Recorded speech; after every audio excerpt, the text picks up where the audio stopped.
और इस वक्त बड़ी खबर आ रही है, उपराष्ट्रपति चुनाव के लिए अधिसूचना जारी कर दी गई है। 9 सितंबर को उपराष्ट्रपति पद के लिए चुनाव होगा। जी हां, उपराष्ट्रपति जगदीप धनखड़ के रिजाइन करने के बाद ये खाली हो गया था। अब उपराष्ट्रपति चुनाव के लिए अधिसूचना जारी कर दी गई है।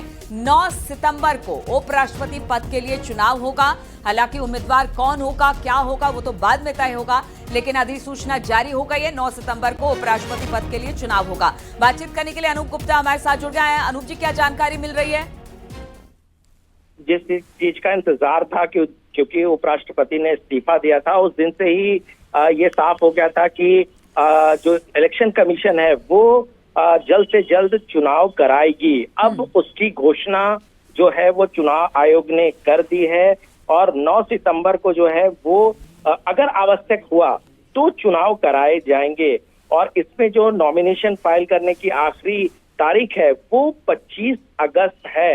यानी कि अगर 25 अगस्त को सिर्फ एक नॉमिनेशन आता है तो इसका मतलब ये होगा कि वो उपराष्ट्रपति चुन लिए जाएंगे। लेकिन अगर कई लोगों का नॉमिनेशन अगर आता है तो इसका अर्थ है कि उसकी वजह से चुनाव होगा और वो 9 अगस्त को चुनाव होगा।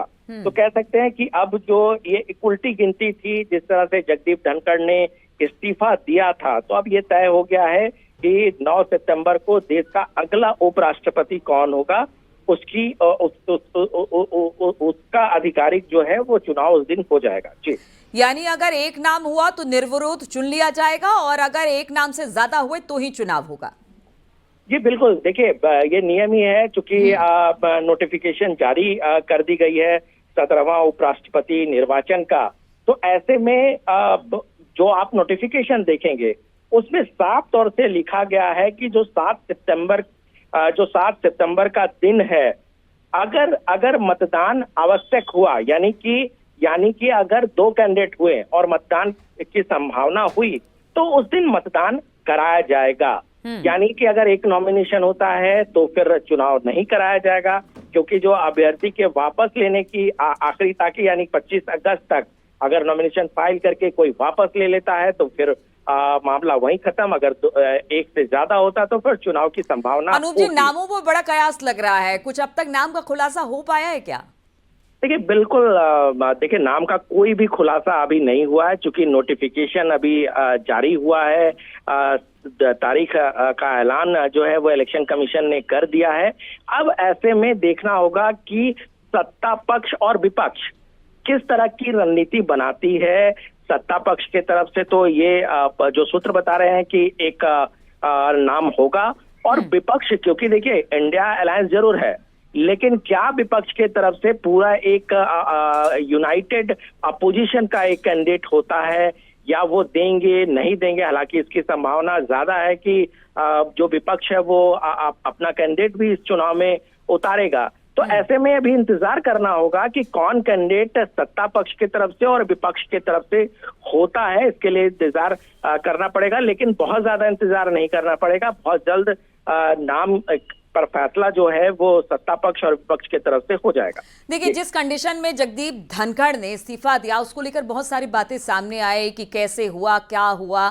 अब तमाम बातों के बाद अब अधिसूचना तो जारी कर दी गई है और आप कह रहे हैं कि 25 तारीख तक नॉमिनेशन फाइल करने का वक्त है। अगर एक नाम हुआ तो फिर इसमें निर्विरोध चुन लिया जाएगा और ज्यादा नाम होंगे तो चुनाव होगा। लेकिन इस बीच जिस तरह से कयास की बात हमने पूछी, कह रहे हैं महिला होगी या बाकी समीकरण बिठाने की कोशिश होगी, तो क्या राजनीतिक गलियारों में इसको लेकर किसी तरह की कोई खबर है कि अगर बीजेपी कैंडिडेट उतारती है तो किस सोच के साथ उतारेगी? देखिए, जो जानकारी हम लोगों के पास है उसके मुताबिक इस बार बीजेपी कोई रिस्क नहीं लेगी।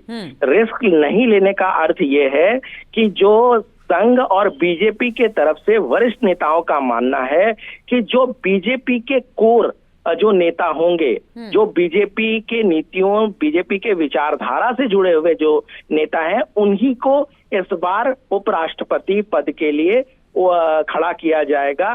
कहीं से किसी दूसरी पार्टी से आए किसी व्यक्ति को इस बार नहीं खड़ा करेगी पार्टी। ये पार्टी के अंदर से ये तय हुआ है, क्योंकि जगदीप धनखड़ का पूरा जो मसला था उसमें कहीं ना कहीं संघ नाराज था, कहीं ना कहीं बीजेपी के जो वरिष्ठ नेता हैं वो नाराज थे, और इनको लगता है कि जो विचारधारा से जुड़े हुए लोग होते हैं वो कहीं ना कहीं डिसिप्लिन में रहते हैं, एक मर्यादा होती है, एक अनुशासनात्मक अनुशासन होता है, जो इन लोगों ने वेंकैया नायडू में देखा है कि किस तरीके से एक अनुशासन में तो रहकर। अब अगर बीजेपी अपना कैंडिडेट उतारती है तो बड़ी फूक फूक के ये कदम उठाएगी, और कैंडिडेट भी उस हिसाब से अनूप जी तय करेगी, क्योंकि धनखड़ के ने जिस तरह से इस्तीफा दिया उसको लेकर अब और किसी आगे किसी तरह के विवाद में बीजेपी नहीं फंसना चाहती है, या फिर एनडीए की तरफ से ये और विवाद ना हो, इसलिए अब चुनकर और ध्यान से अब कैंडिडेट लेकर आया जाएगा। चलिए, इस पर हमारी नजर बनी रहेगी। अनूप जी, बहुत बहुत शुक्रिया आपका हमारे साथ बातचीत करने के लिए, तमाम जानकारी हम तक पहुंचा रहे हैं।